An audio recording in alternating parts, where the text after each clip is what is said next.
Y a que des gens intéressants venus nous raconter leur moto, leur voyage, leur passion. Des gens qui ne font pas semblant, vivant à 100 000 à l'heure, le grand frisson.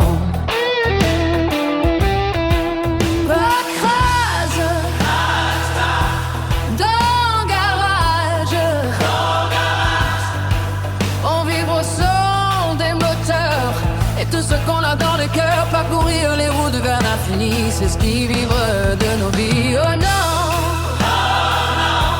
y'a pas de trace, vivre pour rouler, rouler pour vivre. Le vent, le soleil, la pluie et toutes les histoires qui nous enivrent. Venez écouter des gens passionnés pour raconter le bonheur tant recherché.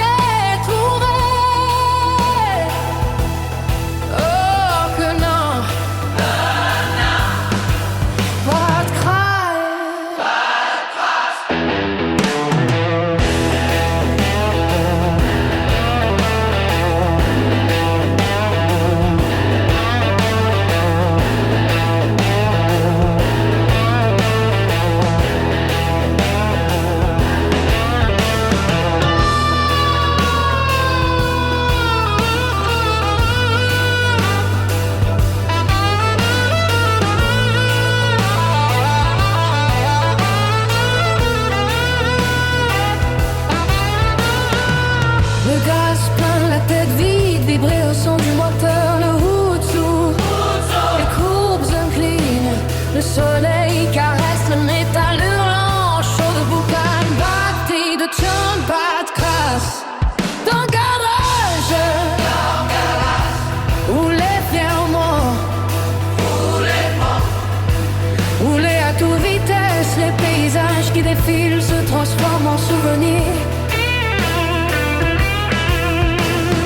Chaque kilomètre écrit l'histoire d'un rêve qui refuse de se taire.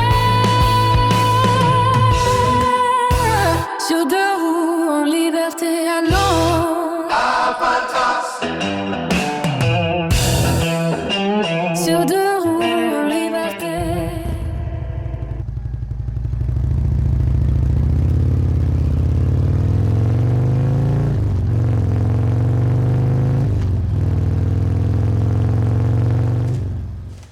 Ben salut la gang, bienvenue à cette émission de podcast. Dans le garage. Cette semaine, on reçoit mon chum Alex. Alex, ça fait un bout qu'on se connaît. Une couple d'années, ouais. Toi, t'as une moto depuis quand? Écoute, j'ai une moto depuis 2012 seulement. Tu n'avais jamais eu avant? Non. Écoute, moi, j'étais bien trop cave pour avoir un permis de moto. Ça aurait été dangereux. Je me serais tué. OK. Donc, il a fallu que je prenne un peu de maturité avant de... Ouais. Mais rendu dans la trentaine, je me suis dit, OK, je vais aller faire mon permis, puis là, ça allait. Mais dans la vingtaine, c'était pas une bonne idée. Puis là, quand t'as eu ta moto, c'est quoi le feeling de passion que t'es tombé passionné de faire de la moto, du trip? Écoute, j'avais 17 ans, j'étais au cégep, j'étais impliqué dans ce qu'on appelle le bureau voyage. Moi, j'ai toujours aimé le voyage. OK. Puis je me souviens, je sortais la carte de l'Amérique du Nord, puis je traçais avec mes doigts tous les chemins que je rêvais de faire à moto. Fait que là, tu as 17 ans, tu rêves de faire de la moto. Fait que j'ai attendu le double, presque, avant d'avoir mon permis. T'sais. Fait que... puis j'ai réalisé ces rêves-là, tranquillement, là, un voyage à la fois. Mais il en reste encore beaucoup à faire, mais c'est ça. La moto, moi, j'ai passé mon permis, puis on habitait à Alverton, en Estrie. Ouais. Écoute, c'est le Val-Saint-François. Fait que je sortais de chez nous, là. T'sais, chez nous, moi, je vivais dans le bois. Je sortais de chez nous, puis c'était tout de suite le fun. C'était tout de suite clair, ouais. Les vallons, les routes sinueuses. On longe la rivière Saint-François. Pour ceux qui n'ont pas été raidés dans ce coin-là, allez-y. Là, la rivière Saint-François, puis allez tranquillement vers la Beauce, là, par tout plein de petits chemins. Moi, j'aime ça des rangs. Je sais que toi, t'as un Harley, là, mais moi, j'ai mon Triumph. Ah ouais? On va promener un peu partout, des places en dehors. Les autoroutes, c'est pour se rendre. Après ça, c'est les belles places. Ah, c'est ça. Non, mais les autoroutes, je touche pas à ça, mais j'ai chaussé ma moto avec des pneus à crampons. OK. Puis ça me permet vraiment de me sentir un peu plus en sécurité. C'est à Alverton, j'ai commencé ça parce que j'habitais sur un chemin de terre. Des fois, je pognais des températures où je me sentais pas en sécurité avec mes pneus de ville. Ouais, Donc, j'ai changé ça, puis je les ai gardés par la suite parce que je suis tout le temps rendu en estrie ou dans des chemins de gravel. Puis toi, quand t'embarques sur la moto, le feeling de liberté, tu sais que t'oublies un peu tout, les problèmes restent en arrière, tu t'en vas. C'est clairement de la méditation pour Ouais. moi. C'est clairement de la méditation. Je me vide la tête. Je suis quelqu'un qui pense beaucoup. Je travaille, j'écris des livres, j'écris des chansons. Je suis beaucoup tout seul dans ma tête. Puis pour moi, la moto, c'est l'occasion de prendre de l'air, d'être dehors, mais de profiter des paysages. Puis ça change le regard. Moi, j'ai fait bien de la tournée. J'ai fait le tour du Québec un paquet de fois en auto, en camion. Mais quand tu le fais en moto, tu regardes pas la même façon. C'est sûr. Tu prends le temps aussi de t'arrêter. Puis de voir les paysages. Ouais. C'est rare, tu vas parker. Moi, je me stationne pas souvent sur le bord d'un chemin vite pour débarquer pour rester 5 minutes. En auto. OK. Mais en moto, c'est tout le temps. Mais Je cherche ça. Comme je dis tout le temps, en auto, c'est comme tu regardes un film, mais en moto, tu fais partie du film. Ouais, il y a les odeurs. Les odeurs la, aussi. la température, t'es vraiment connecté avec ton environnement. C'est ça. Donc, j'aime beaucoup ça. Je fais aussi du vélo, puis c'est un autre degré de regard, puis c'est encore une autre façon de découvrir le territoire. Puis à pied, c'est une autre façon. Ceux qui font des marches comme Compostelle et tout ça. Mais la moto, il y a quelque chose aussi là, de romantique, de rebelle, de je fais ce que je veux, mais en respectant les autres puis en partageant la route. Là, c'est pas ça que je veux dire, mais il y a un sentiment de liberté que j'ai pas avec mon truck. C'est bon, mon Alex. Fait qu'on va regarder ensemble ta moto. Ouais.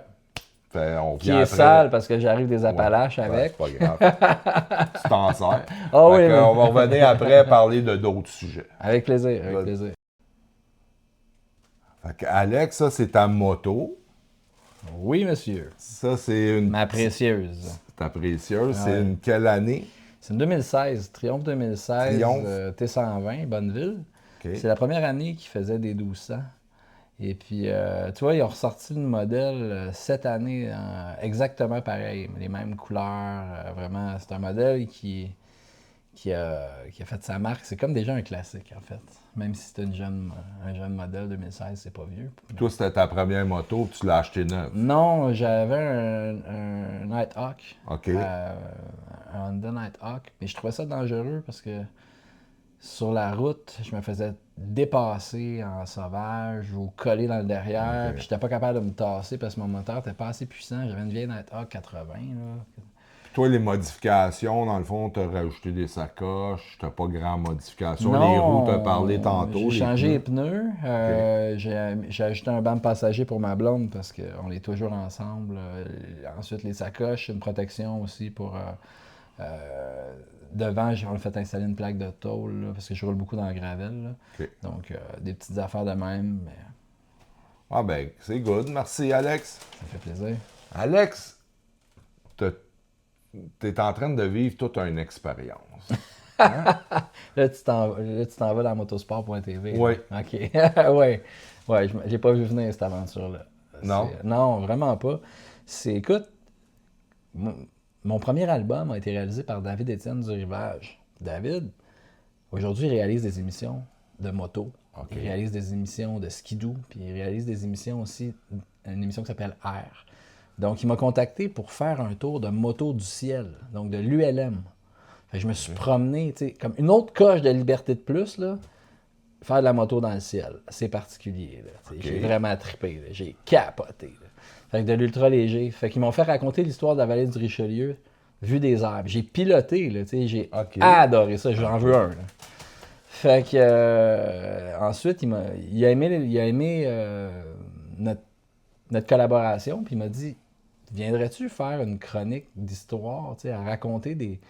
Tu sais, moi, je raconte des personnages dans la vie. Fait qu'il dit viens faire un tour dans notre émission motosport.tv, puis raconte-nous des histoires sur les lieux. T'sais. Il dit là, on va faire le chemin du roi. Tu peux-tu nous parler du chemin du roi, l'histoire de ce chemin-là, puis des personnages qui l'ont parcouru? Puis j'ai dit, ben oui. Puis là, j'étais allé faire une émission avec eux autres. Finalement, ils m'ont dit, resterais-tu pour toute la saison? Fait que j'ai fait toute la saison 6. Donc, on se promène à travers le Québec. On découvre des routes fantastiques, des commerces. T'sais. Finalement, je fais de la moto comme j'en ferais dans mes loisirs, mais on est une équipe, puis ils filment ça, puis ils mettent ça à la télé. Toi, t'es arrivé à la saison 6, fait qu'il y a déjà 6 saisons de fête. Il y a 5 saisons de fête. Moi, je suis dans la 6e. Okay. Puis j'ai capoté, j'ai tellement aimé ça là, avec Ben Milo puis Val Ménard. Là, ben, tu m'as montré des extraits, là, ça va de l'air intéressant. Puis là, ça passe... TVA Sport, Prime, puis ouais. Une couple de places, OK. On va... J'ai même vu plein d'affaires sur YouTube. Là. On va laisser des informations. Ils sont bien dynamiques, cette équipe-là. Là. Puis, moi, j'ai capoté. Là. J'ai vraiment aimé ça, faire ça. Puis j'espère pouvoir poursuivre cette aventure-là. Ouais. Parce qu'il va y avoir, ça marche à toutes les années. Là. Ils font une saison à toutes les années. Oui, ben en fait, à date, ça fait 5-6 ans. C'est le défi télévisuel de l'époque, d'arriver à trouver le financement pour faire des saisons. Mais d'après moi, l'équipe va continuer tant qu'ils vont trouver un moyen de continuer. Puis des thématiques sont inépuisables. Des routes, il y en aura toujours. Des histoires à raconter, il y en aura toujours. Des raids de moto. Tu peux faire ça le reste de tes jours. Pour le reste de mes jours. Puis, toi, tu as visité plusieurs coins de pays. Ouais. Lequel tu n'avais jamais été puis tu es tombé en amour avec ce que tu as vu là-bas, les chemins que tu as faits? Écoute. Mais un qui t'a vraiment, là, tu dis, wow, là, c'était vraiment ça coche. Celui, si tu me donnes le choix demain matin de le parcourir à moto, j'ai eu un gros coup de cœur l'année passée pour mon tour des villages relais au Lac-Saint-Jean et au Saguenay et jusqu'à l'Anse-Saint-Jean puis Tadoussac. Donc, vraiment, là, de longer là, le Saguenay, de se promener dans les villages autour du Lac-Saint-Jean, les vallons, les petites montagnes, les forêts. Il y a plein de commerces locaux, là, vraiment le fun pour s'arrêter, justement. J'ai capoté. T'sais, je vais y retourner, j'étais seul. Là, je vais y retourner. Mon fils fait de la moto aussi, puis je vais amener ma blonde. J'essaie de convaincre ma fille de faire son permis, mais j'aimerais ça les amener au Lac-Saint-Jean faire de la moto. Ouais. T'as-tu fait le tour complet du lac, oui? Oui, on l'a fait au complet. Puis on est rentré pas mal d'inter aussi. Là. Je dis seul, là, mais j'étais avec l'équipe de. J'étais pas avec ma famille, je veux dire. Puis ce qui est le fun, à partir de la 138, ouais. Il y a comme 3 beaux chemins qui mènent au lac. Tu as le chemin du Parc des Jardins, tu en as un qui est au sud de la rivière, puis l'autre au nord. Ouais, c'est sûr, tu peux passer par le Parc des Laurentides. Nous autres, on a tout fait. OK. Puis j'ai tout aimé. Ben, c'est ça, c'est le fun. Mais c'est sûr que j'essaie d'éviter les routes à 100. J'aime moins ça. Donc, longer le Saguenay, pour moi, Sainte-Rose-du-Nord, puis tout ça, c'est beau, là. T'as le fjord en spectacle à chaque seconde. T'as plein de places, des petits villages relais, comme tu dis, où arrêter, t'es sur le bord, tu vois le Saguenay, c'est beau, là. C'est vraiment, là, pour des motocyclistes, c'est le bonheur. C'est le bonheur. Ouais. C'est ta place. Fait que ça, c'est ta place au Québec, là. Ben, que t'adores, là. Ça, c'est mon coup de cœur de l'année passée. Okay. J'espère bien en découvrir d'autres. J'aime beaucoup la région. Là, toute l'Estrie, je l'ai parcouru beaucoup. Le Friedrichsburg, les Appalaches, j'adore ça. Ouais, c'est ça, magnifique. C'est beau, mais le Québec, en moto, on est choyé. C'est beau. Partout, on a des belles routes. Il y a toujours moyen de dénicher des nouveaux chemins en plus. Ça fait 8 ans que je parcours la région ici. Puis à chaque semaine, on découvre un nouveau rang, une nouvelle rivière, un nouvel endroit où s'arrêter. Donc, on est choyé au Québec pour la moto. C'est vrai, comme disait Alex, que le lac Saint-Jean est vraiment une belle région. Il y a beaucoup de routes qu'on peut faire là-bas. Pour se rendre aussi, il y a des très belles routes, comme la 155 qui suit la rivière Saint-Maurice, puis ensuite à la Tuque, là, on pique à travers jusqu'au lac. Il y a la 172 qui est au nord du fjord. Après ça, vous avez la 170 qui est au sud du fjord. C'est 2 magnifiques routes aussi.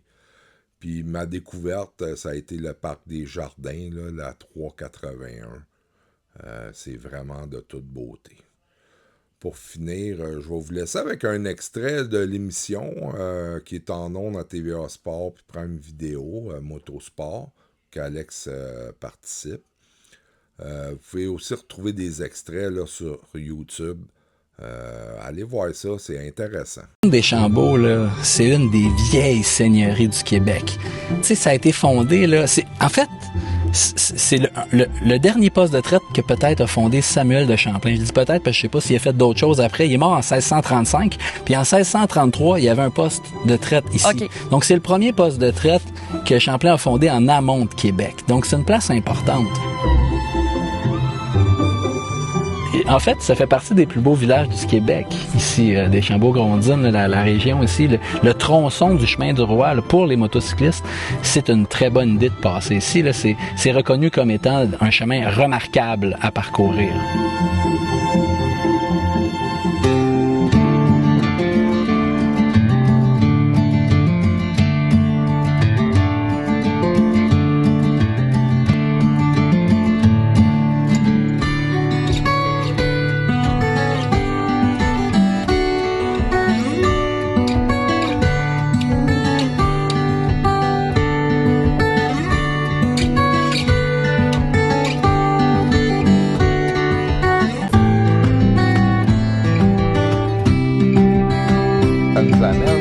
Toi, dans le fond, tu fais les légendes d'un peuple. Ouais. T'as fait plusieurs tomes, t'es rendu au tome... Là, on sort le 10. Le tome 10. Ouais. Donc, je fais des chansons sur l'histoire des francophones et ça m'amène à faire le tour du monde étrangement. Donc, effectivement, ça me donne des envies de voyage de moto. Je pense au Yukon, à l'Australie, à la Corée, au Japon.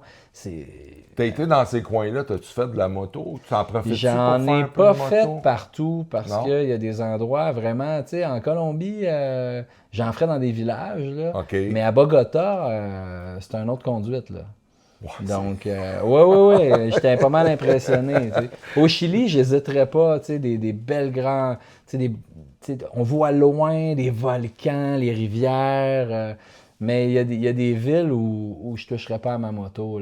Il y a des codes que je connais moins, puis la tolérance des autres motocyclistes, étonnamment, parce que moi, je suis pas habitué à circuler entre les autos, puis tout ça, fait que tu peux, c'est ça, le niveau de tolérance des automobilistes, les codes de conduite qui sont différents dans d'autres pays, mais les autres motocyclistes aussi qui peuvent... Comme j'ai été, moi, dans un pays asiatique, en Malaisie, écoute, c'était comme, ça passe tout en avant. C'est ça. Ouais, t'es là, tu regardes ça, ça donne le vertige. Ben, c'est ça. Fait que j'en fais pas partout.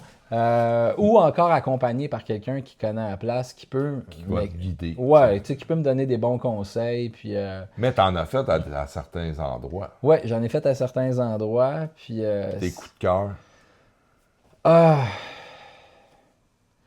Ben, on parlait de liberté tantôt, là. C'est sûr que pour moi, le Yukon, là, ça reste un endroit où vraiment on se sent très libre. Ah oui? Il n'y a pas beaucoup de monde, tu as 35 000 personnes sur un territoire immense, des belles grandes routes, écoute, les montagnes partout, le ciel, les rivières émeraudes. Tu t'arrêtes, tu te penches, tu peux chercher de l'or. c'est vraiment spectaculaire. Je rajoute une autre moto, j'ai trouvé une petite d'or. Dawson City, tu arrives, tu es comme à Daisy Town dans Lucky Luke. Tu as vraiment l'impression de revivre un peu l'aventure des hommes libres qui partaient à cheval pour parcourir le territoire, des coureurs des bois, mais là, tu le fais avec ta moto. Avec ton cheval d'affaires. Exact, c'est fantastique. Il y a cool, vraiment un parallèle entre les deux. Il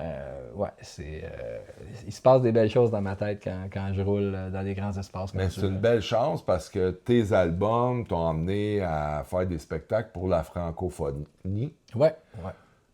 J'ai découvert ça avec toi, là, que c'est partout dans le monde, là, qu'il y a du monde qui parle français, puis qu'il y a des maisons des francophones un peu partout dans le monde. Ben oui, moi j'ai fait le tour du monde, littéralement. J'ai fait 25 pays. Sur 5 continents. Donc, tu sais, dans l'Est de l'Inde, il y a 8 millions de personnes qui parlent français. Aux États-Unis, il y a plus de monde qui parle français qu'au Québec. Il y a une dizaine de millions de personnes qui sont francophiles ou francophones.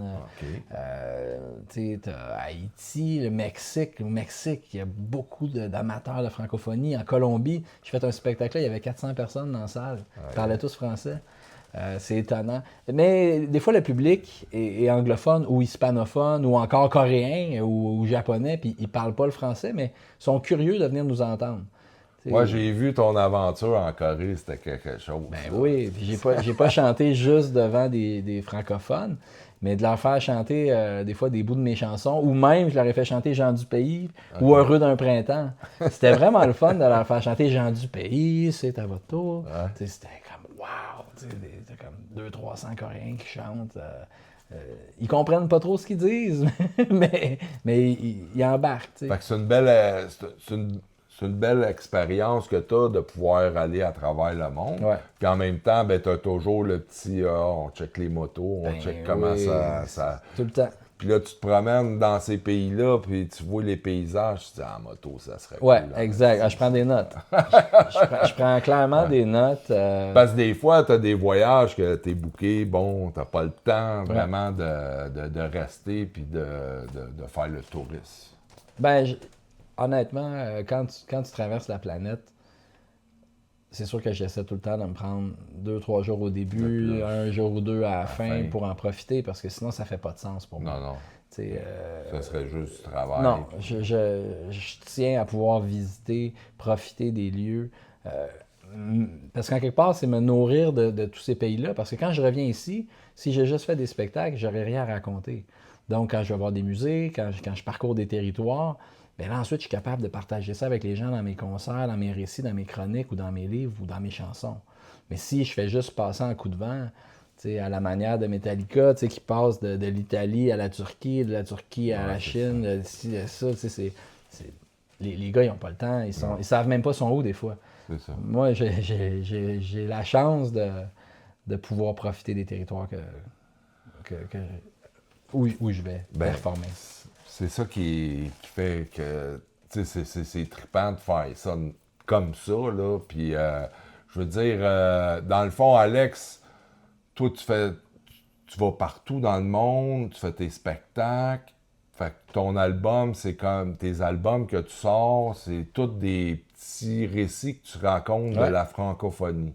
Ouais, ben, mais tout du monde qui parle français, pas nécessairement des francophones, mais qui parlent français, puis c'est à travers le monde. Là. Exact. Là, si tu vas en Argentine, tu as des personnages francophones qu'on connaît, là, francophiles, le Che Guevara. Tout à fait. Tu as fait une tonne sur le Che. C'est ça, tu sais. Donc, le Che, il parlait un français exceptionnel. Quand tu arrives à Cuba, l'aéroport José Martí, José Martí, il a traduit du Victor Hugo en espagnol. Okay. Donc, c'était un francophile aussi. Puis c'est comme ça partout là, à travers les Amériques. Là. On a des pirates péruviens francophones au 19e siècle. Là. Il y a des personnages comme ça partout. Donc, moi, j'en fais des chansons de ces découvertes-là, puis des livres.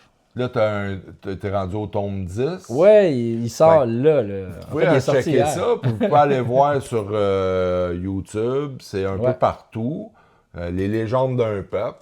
Je vous encourage à aller voir ça, à découvrir ça. C'est pour ceux qui ne connaissent pas Alex. Alexandre Béliard. Ouais. Fait que, allez découvrir ça, c'est vraiment intéressant.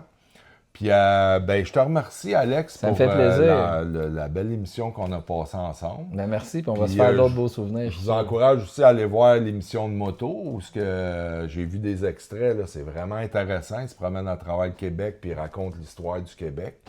Fait qu'allez voir ça.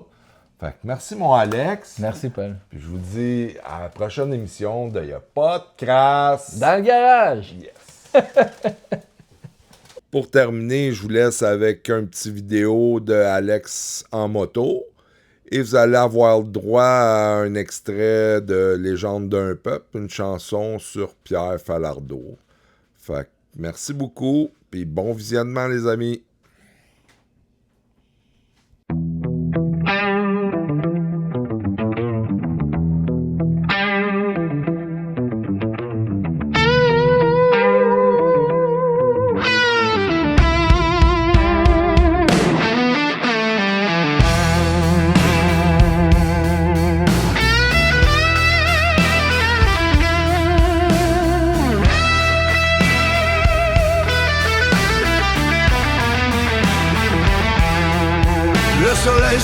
lève sur l'asphalte froid.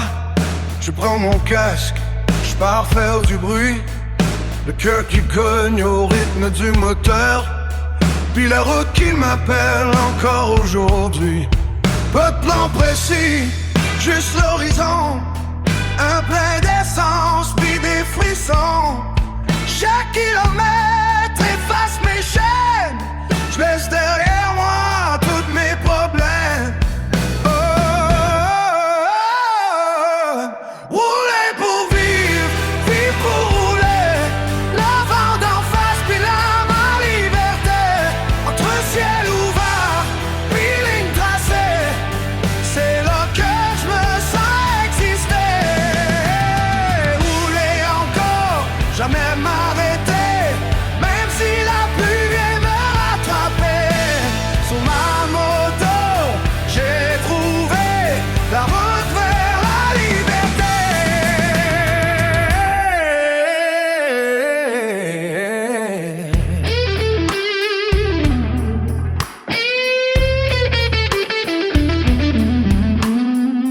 La passion nous rend dans le cœur comme des souvenirs qui refusent de mourir.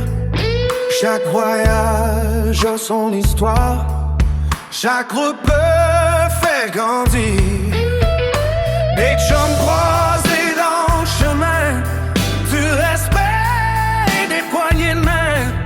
On est tous pareils sous nos vestes de cuir, à chercher une excuse pour partir. Rouler, rouler pour vivre, vivre pour rouler.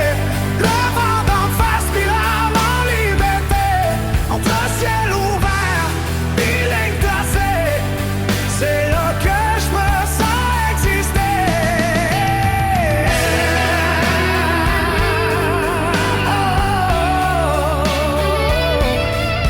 Puis si un jour je dois m'arrêter, que ce soit loin là où j'ai rêvé, avec la route comme dernier décor, puis le moteur qui vibre encore.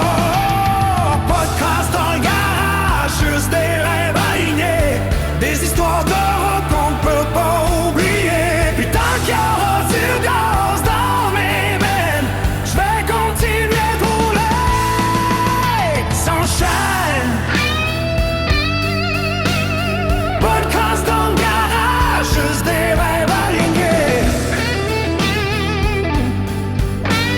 des histoires de route qu'on pourra jamais oublier.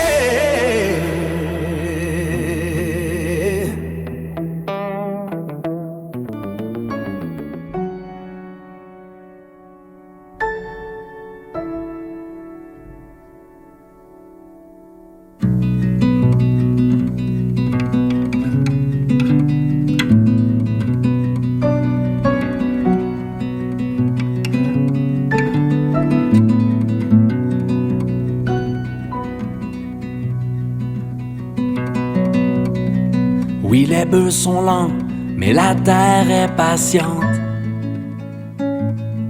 Oui, rien n'est plus précieux que l'indépendance. Et la liberté, et la liberté. Et ta voix speak white dressée face au bouffon. Au cœur de chaque image hissée en pavillon.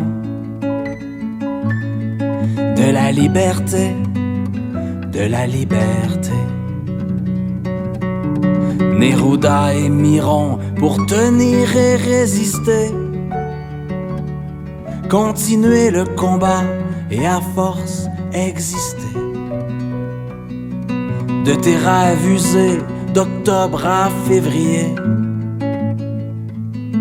Des espoirs muselés, censurés, bâillonnés.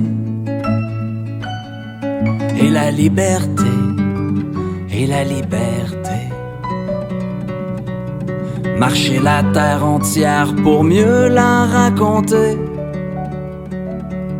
Toujours solidaire des peuples à libérer.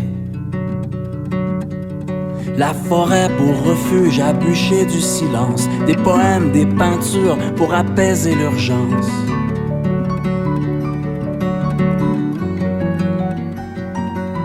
La forêt pour refuge à bûcher du silence, des poèmes, des peintures pour apaiser l'urgence. À force de courage, à force de courage, à force de courage, un pays. À force de courage, à force de courage, un pays, un pays, un pays. Oui, rien n'est plus précieux que l'indépendance et la liberté, et la liberté. Et n'oubliez pas, si vous cherchez une remorque fabriquée au Québec, faite pour les routes du Québec, faite pour durer au Québec, les remorques Gélano. Pourquoi acheter une remorque chez un fabricant versus chez un distributeur? Chez Gélano, on fait pas juste vendre des remorques, on les fabrique. On choisit nous-mêmes les matériaux, ça veut dire qu'on fait jamais de compromis sur ce qui rentre dans ta remorque. Le choix des essieux, la qualité des composantes, chaque décision est prise pour que votre remorque soit à la hauteur de vos attentes. Quand tu achètes chez un fabricant, tu as quelqu'un qui connaît par cœur ce qu'il t'a vendu. Pas besoin d'expliquer ton petit problème avec 3-4 personnes pour que ça se règle enfin. Si tu rentres ta remorque pour une réparation, on sait exactement quoi faire puis tu repars rapidement. Puis comme on fabrique, on part de tes besoins, pas de ce qu'on a en stock. Un distributeur te vend ce qui est disponible, nous on te construit ce que tu as besoin.